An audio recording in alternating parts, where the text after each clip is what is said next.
কে হিন্দু কে খ্রিস্টান, এই ধর্মীয় বৈষম্যতা আমরা চাই না। এদেশের প্রত্যেকটা নাগরিকের অধিকার সমান থাকবে। আমরা সবাই বাংলাদেশী, আমরা সবাই বাংলাদেশের নাগরিক। আর স্বাধীনতা এবং জুলুম নির্যাতনের ব্যাপারে একমাত্র ক্রান্তি দিতে পারে ইসলাম।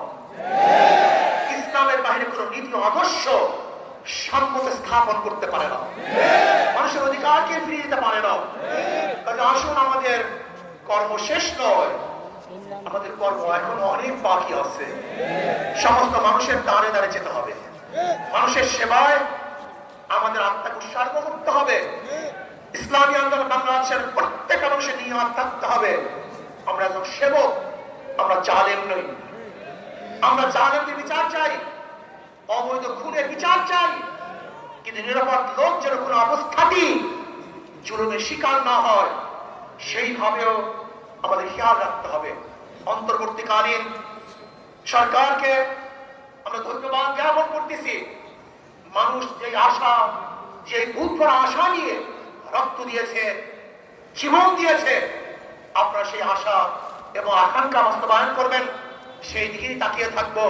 এবং আমি ছাত্র সমাজকে বলবো, অচিরেই আমাদেরকে আবার পড়ার টেবিলে ফিরে যেতে হবে, আমাদেরকে বড় বড় শিক্ষিত হতে হবে, আমাদের নিজেদেরকে করতে হবে।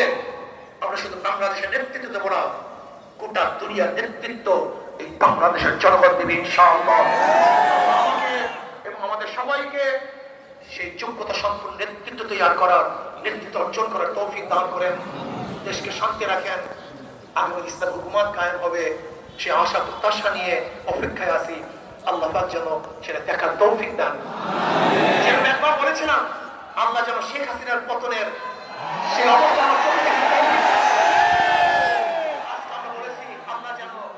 আমাদেরকেও সেই ইসলাম হুকুমত চোখে দেখার তৌফিক দান করেন।